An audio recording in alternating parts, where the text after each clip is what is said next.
have a moment of prayer?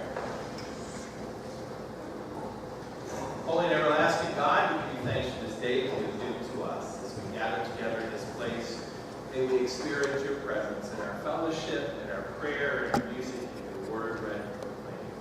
May we feel your blessing and your anointing this day so that we may be transformed and changed into your image. This we ask in Jesus' name. Amen. Most of you know, because we've been complaining about it for a long time, our basement got flooded more than a month ago.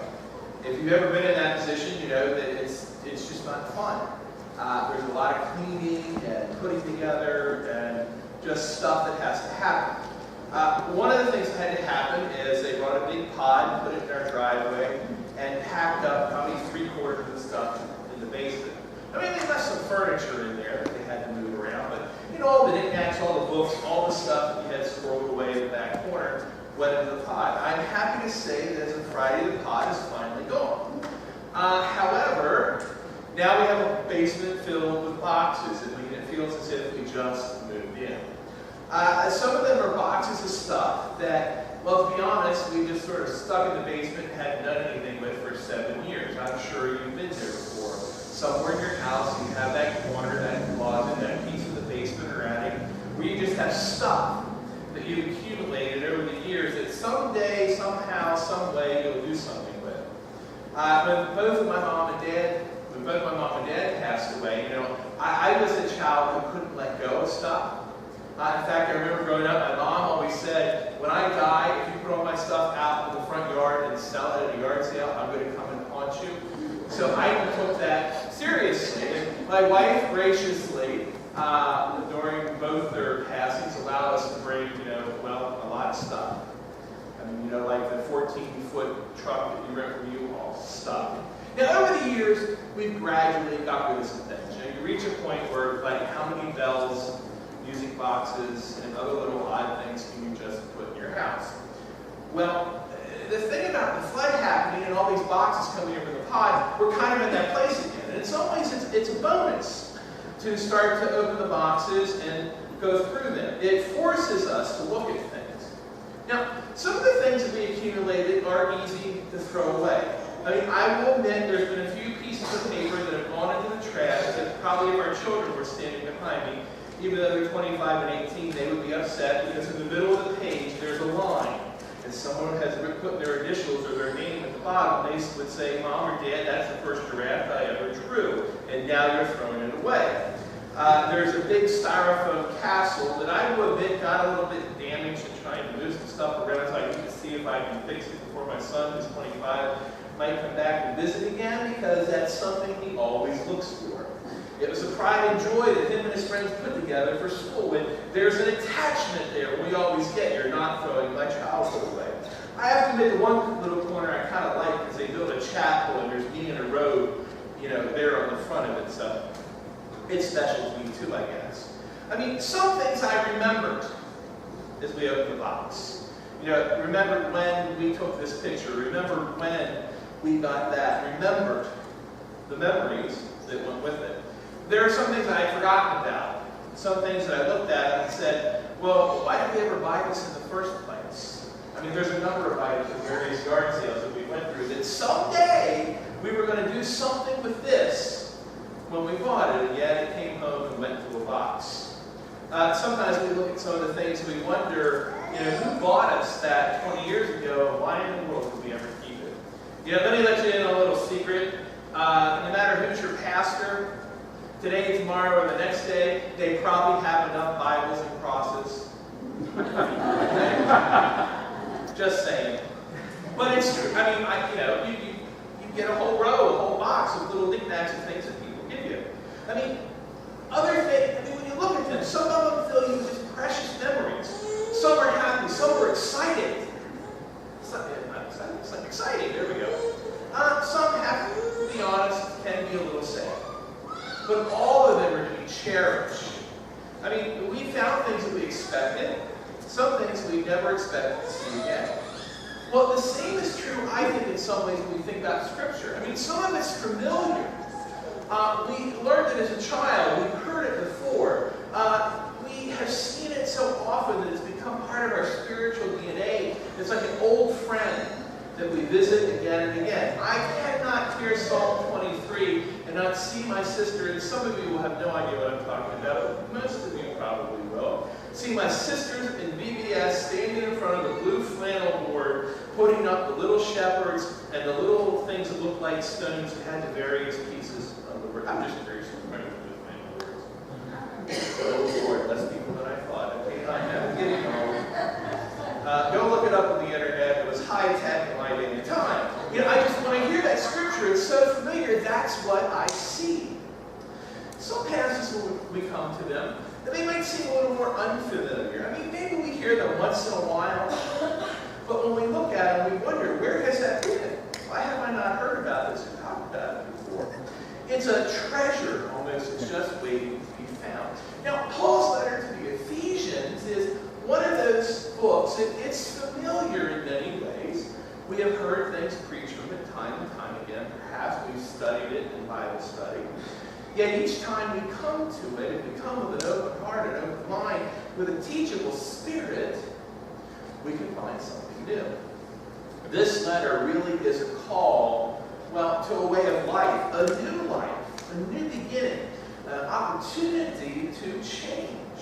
I mean, Paul clearly challenges us in this text to put away the old, to let go of the past, to put on the new, to be transformed and changed. We are called to let go of all that's kept us in bondage, our worries, our fears, our sins, and all the rest. The things that have kept us where we were and prevented us perhaps from going where God would have us go. We are called to imitate Christ and live a life of gentleness and love. It's gentleness that opens us up to all that Jesus has to offer as he shapes our lives into something new. The definition that I like most of gentleness and the word that lies behind that is, well, a teachable spirit. To be gentle in some sense means we're open. To be gentle means we're able to be taught because we realize that we ain't got it all together ourselves. And maybe there is help out there for us yet. A teachable spirit begins with the realization that we are incomplete, intellectually, morally, and spiritually. None of us is all that we can be, or perhaps we should even say need to be when we think of the matters of faith. The wise person wants to grow. They want to be open to change. They recognize that they need to learn and that they can learn in all sorts of situations from anyone at any time. Rather than seeking to, justify our mistakes and say they really weren't all that bad anyway, we look at them, we examine them, and with God's help, we learn from them. The teachable person realizes that we are in process, and some of us have a really long way to go. It's the very opposite of thinking, I have arrived. We realize that, no, we haven't. It's that old United Methodist understanding that we are on the road to perfection, that sanctification takes a life and more, that God is working on us, with us, and through us each and every day of our life. Gentleness is a life that is being shaped and molded. Like the clay in the hands of a potter. This is the way God comes to us. He comes like a potter who is shaping and reshaping our lives. Now, some of you Old Testament scholars will remember the prophet Jeremiah, the weeping prophet, who was called at an early age. Some say maybe as young as 10 or 11 or 12. Now, he was probably an emotional person. That's why he got the name weeping, but it was because in part because he had a difficult message to bring to the people of Israel. Israel had wandered off the path, and Jeremiah was given the charge to go forth and preach and proclaim a word of judgment, a word calling the people back. One day, God says to Jeremiah, I want you to go down the street, go to the potter's house, and sit and watch, and I will give you a word. So Jeremiah heads down the street to the potter's workshop. He sits and he watches the potter at the wheel. I've often thought, what in the world was going through the potter's mind when Jeremiah came walking in the door? Was he going to buy something? Why was he sitting here watching me? He probably knew who he was and was kind of maybe even a Was he there to judge the pottery? Well, there the potter sits at the wheel. He takes a lump of clay. He works the clay to get rid of any lumps and bumps and unwanted bits. He begins to spin it even more. He places his hands in it. He uses his tool, and the pot goes round and round, and it begins to take shape, and it looks like it'll be a thing of beauty, and then something goes wrong. The pot collapses. Well, the potter has a choice. He can take a lump of clay, throw it in the barrel, and say, well, I've had enough today, I'm moving on. It's never going to be right anyway. He could say, I've had enough, I can't do this, I'm going to go work at McDonald's. And yet the potter takes the clay, places the peck on the wheel. He works it, he molds it, he shapes it, and eventually there is a beautiful pot for all to behold. Jeremiah 8, 5, and 6 says this. Then the word of the Lord came to me. He said, can I not do with you, Israel, as the potter does, declares the Lord. Like clay in the hand of the potter, so are you in my hand, Israel. Now, it is true in the original context, the word that is given to Jeremiah is a word for the nation. At that time, essentially saying, look, if the potter could change the clay and reshape it and remold it, Israel is a nation, I can do the same for you. Yet when we look back on it today, when we look at it through new eyes, there's a word there for us as well. You might put your name. Can I not do with you, Victor, as the potter does? Like clay in the hand of the potter, so are you in my hand, Victor. All we have to do in order to be reshaped and remolded into the image of God is to have a teachable spirit. Is to be gentle with one another, to open ourselves to what God would do.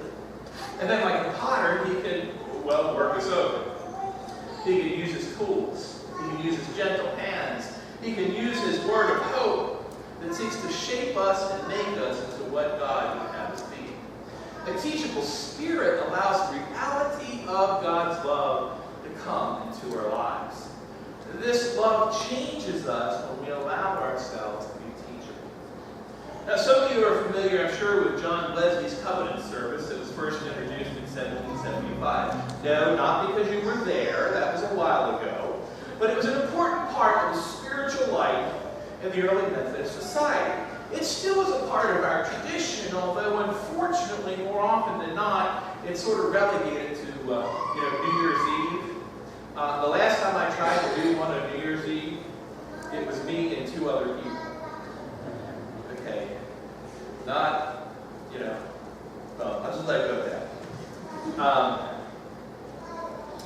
In the midst of that covenant service, in the midst of that challenge for self-examination, reflection, and dedication, there is that idea of being teachable, of wholly giving a person's self up to the renewing power of God. Hear these words, because I think it, sums up what it means to be teachable. It says, I am not my own. I am yours alone. Make me into what you will. Rank me with those you will. Put me to use for you. Put me to suffering to you.